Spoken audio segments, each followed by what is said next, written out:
আর আমি বারবার একটা কথা বলি যে এই দুনিয়াতে আল্লাহ ছাড়া আমাদের আপন বলে কেউ নাই। আপনি যাকে আপন মনে করেন না কেন, আমাদের সম্পর্ক আছে বাবার সাথে, মায়ের সাথে, স্ত্রী সন্তানদের সবার সাথে, আমাদের হক আছে, অধিকার আছে, সব ঠিক আছে। বিশ্বাস করেন আল্লাহ ছাড়া আপন বলে আপনার কেউ নাই। এই যে গার্লফ্রেন্ডকে আপন মনে হয়, এরা আপন না। স্ত্রী সন্তানদেরকে খুব আপন মনে হয়, আপনার মৃত্যুর পর 40 দিন সময় লাগবে না সব ভুলে যেতে। পিতা মাতা ভাই বোন সবাইকে আপন মনে হচ্ছে। পিতা মাতার স্থান বাবা মার পরে, আল্লাহ রসুলের পরে, সেটা ঠিক আছে, তো আপন আল্লাহ ছাড়া তারা নন। আপনি তাদের মনোভূত ভাবে নিজে প্রতিষ্ঠিত হতে পারবেন না, তারা আপনাকে চিনবে না। বলো সারাটা জীবন তোর পিছনে এত টাকা ঢাললাম, কি করলি? কিছু করতে পারলি না। আবার এখন যারা পিতা মাতা হয়েছেন, সন্তানদেরকে আপন মনে হচ্ছে, দেখবেন এই সন্তানকে আপনি আপনার মনোভূত ভাবে সম্পত্তি দিতে পারবেন না, ভরণ পোষণ দিতে পারবেন না। এই সন্তান বড় হয়ে আপনাকে বৃদ্ধাশ্রমে পাঠিয়ে দিতে পারে, নাউজুবিল্লাহ।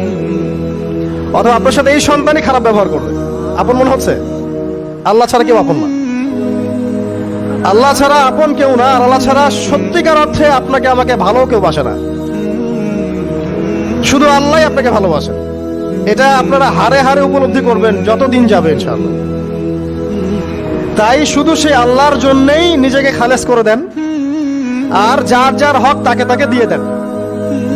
দুনিয়াতে শান্তিতে থাকার ফিলোসফি বলছি, philosophy of happiness in this হায়াতুদ দুনিয়া, সেটা হচ্ছে যার যার হক তাকে তাকে দিয়ে দেন, নিজের হক আল্লাহর কাছে চেয়ে নেন। আর দুনিয়াকে আপন মনে করবেন না, আল্লাহ ছাড়া কাউকে আপন মনে করবেন না। আপনি সুখে থাকবেন ইনশাআল্লাহ। দুনিয়ার দাসত্ব করবেন, আল্লাহ ছাড়া অন্য মানুষদেরকে আপন মনে করে নিবেন, দেখবেন আপনি পদে পদে কষ্ট পাবেন। কারো কাছে আশা করেন না, কষ্ট পাবেন না। আমি এই প্রসঙ্গে কথাগুলো বললাম যে দুনিয়াকে আপন মনে করতে নাই, আর আল্লাহকে আপন মনে করতে হয়। আল্লাহকে আপন মনে করলে তখন আমার উপর কিছু দায়িত্ব চলে আসে। কি দায়িত্ব? আল্লাহ আমাকে সৃষ্টি করেছেন, রিজিক দিয়েছেন, লালন পালন করছেন, বাঁচিয়ে রেখেছেন, তার হাতে আমার মৃত্যু, তার হাতে সবকিছু। তো এখন আল্লাহ পাকের জন্য নিজের জীবনটাকে খালেস করে নেওয়া, যেভাবে আল্লাহ পাক চলতে বলেছেন সেভাবে চলা, যেগুলোকে আল্লাহ পাক নিষেধ করেছেন বর্জন করা। আর রাসূলুল্লাহ সাল্লাল্লাহু আলাইহি ওয়াসাল্লামের সুন্নাহ আল্লাহ পাক রেখে দিয়েছেন আমাদের সামনে। এই সুন্নাহগুলো যদি আমরা অনুসরণ করতে পারি, ইনশাআল্লাহ এই দুনিয়াতে কিছু পাই বা না পাই, ইনশাআল্লাহ পরকালে আপনি আল্লাহর ক্ষমা পাবেন ইনশাআল্লাহ তাআলা। কোরআনের সূরাগুলোর অর্থ সব খুতবায় বলা যায় না, সময় সংকলন হয় না। এত চমৎকার ওয়াদ-দুহা সূরা আছে না, শপথ দ্বীপ্রহরের, ওয়াল-লাইলি ইযা সাজা, শপথ রাতের যখন সেটা আচ্ছাদিত হয়। মা ওয়াদ্দাআকা রাব্বুকা ওয়া মা ক্বালা, আল্লাহ কত মায়া দিয়ে তার নবীকে বলছেন যে তোমার আল্লাহ তোমাকে ছেড়েও দেন নাই, তোমার আল্লাহ তোমাকে ছেড়ে দেন নাই। ওয়ালা সাউফা ইউতিকা রাব্বুকা ফাতারদা, শীঘ্রই তোমার রব তোমাকে দান করবেন এবং তুমি সন্তুষ্ট হয়ে যাবে। দুনিয়াতে চলতে গেলে দুঃখ কষ্ট হয় না? যারা ঈমান নিয়ে চলে ওদের দুঃখ কষ্ট বেশি হয়। তা আল্লাহ বলছেন টেনশন করো না, কষ্ট পেও না, তোমার রব তোমাকে ছেড়ে দেননি। ওয়ালা সাউফা ইউতিকা রাব্বুকা ফাতারদা, তোমার রব তোমাকে শীঘ্রই দান করবেন আর তুমি সন্তুষ্ট হয়ে যাবে। আলাম ইয়াজিদকা ইয়াতীমান ফাআওয়া, আল্লাহ বলছেন আল্লাহ কি তোমাকে ইয়েতিম রূপে পাননি? এরপর আল্লাহ কি তোমাকে প্রতিপালন করে বড় করেননি? ওয়াজাদাকা দাল্লান ফাহাদা, আল্লাহ কি তোমাকে পথভ্রষ্ট পান নাই? তোমাকে আল্লাহ পাক হেদায়েত দেন নাই? তো আল্লাহ যে এগুলো করেছেন সে আল্লাহ তোমাকে পরকালে ইনশাআল্লাহ ভালো রাখবেন। ফাআম্মাল ইয়াতীমা ফালা তাকহার, তো তুমি ইয়েতিমদের প্রতি কঠোর হয়ো না। ওয়াম্মা সাইলা ফালা তানহার, কেউ চাইলে তার হাতকে খালি ফিরিও না, ধমক দিও না। ওয়াম্মা বিনিআমাতি রাব্বিকা ফাহাদ্দিস, তোমার রবের এই সমস্ত নিয়ামতগুলো তুমি মানুষের কাছে বর্ণনা করতে থাকো। এর পরের সূরার দিকে খেয়াল দেখবেন, সূরা আলাম নাশরাহ লাকা সাদরাক, মনে হয় দুটো একটা আরেকটার সাথে পেয়ার। আলাম নাশরাহ লাকা সাদরাক, আমি কি তোমার হৃদয়কে প্রশস্ত করে দেই নাই? ওয়াদা'না আনকা ওয়িজরাক, তোমার বোঝাগুলো হালকা করিনি? কাকে বলছেন এগুলো আল্লাহ পাক? রাসূলুল্লাহ সাল্লাল্লাহু আলাইহি ওয়াসাল্লাম। তো যে মানুষটা জান্নাতে যাবে নিশ্চিত, এবং যিনি জান্নাতের দরজা না খুললে জান্নাতের দরজা কারো জন্য খোলা হবে না। যে মানুষটা হচ্ছে ভদ্র, স্মার্ট, বিচক্ষণ, কোনো মানুষ পৃথিবীতে নাই। সকল ধর্মের মানুষ মানে এটা। কিছু আছে শয়তান, মানুষ টুবি শয়তান, এরা মানে না, বাট দেখবেন ম্যাক্সিমাম মানুষই মানে। হোক সে ইহুদি বা খ্রিস্টান বা হিন্দুইজম বা মুসলিমরা তো মানেই, সবাই মানে। এই মুহাম্মদ সাল্লাল্লাহু আলাইহি ওয়াসাল্লামের মতো স্মার্ট, বিচক্ষণ, ভদ্র, সুচরিত্রের মানুষ পৃথিবীতে কোনোদিন আসেও নি, আসবো না। তো সেই নবীর জীবনটা আপনি পড়ে দেখবেন, আর রাহিকুল মাকতুম বইটা, যে চড়াই আর উতরাই, খালি দুঃখ, কষ্ট, যন্ত্রণা, লাঞ্ছনা, কন্টিনিউয়াসলি। আমাদের নবী সাল্লাল্লাহু আলাইহি ওয়াসাল্লাম তো 1 মাস শান্তিতে ঘুমানো নাই নবী হওয়ার পরে। যখন তিনি মারা যান, ফাতিমা রাদিয়াল্লাহু আনহার কথা মনে আছে না? কানে কানে কি জানি বললেন। তখন আমাদের নবী একটা কথা বলেছিলেন, আমি এই বয়সে সে কথাটা বুঝি, মাদ্রাসা লাইফে, ইউনিভার্সিটি লাইফে বুঝিনি। নবীজি বলেছিলেন তার মেয়েকে, ফাতিমা রাদিয়াল্লাহু আনহা তার কষ্ট দেখে কান্নাকাটি শুরু করলেন। আমাদের নবীজি তাকে কাছে ডেকে বললেন কানে কানে যে কি জানি একটা বললেন। তারপর ফাতিমা রাদিয়াল্লাহু আনহা চুপ করে গেলেন। তো পরে জিজ্ঞাসা করা হলো কি বলেছিলেন, তিনি বললেন আল আব্বাজান বলেছেন আজকের পর তোমার আব্বার কোনো কষ্ট থাকবে না, আর তুমি আমার পরিবারের মধ্যে সবার আগে আমার সাথে সাক্ষাৎ করবে। এই যে আজকের পর আমার আব্বার আর কোনো কষ্ট থাকবে না, এর মানে বোঝেন, মানে সারাটা নববী জীবন কত যে কষ্ট নবী সাল্লাল্লাহু আলাইহি ওয়াসাল্লামকে সহ্য করতে হয়েছে।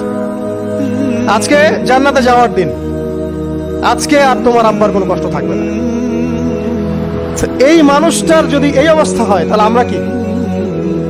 আল্লাহ পাক সেই মানুষটাকে এই সূরা দুটো শোনাচ্ছেন, আমি কি তোমাকে এতিম পাই নাই, তোমাকে পথভ্রষ্ট পাই নাই, হেদায়েত দেই নাই, ভরণ পোষণ করিনি, আমি আল্লাহ তোমাকে ছেড়ে দেই নাই, শীঘ্রই তোমাকে দান করব, হ্যাঁ, তোমার বোঝাকে আমি হালকা করিনি।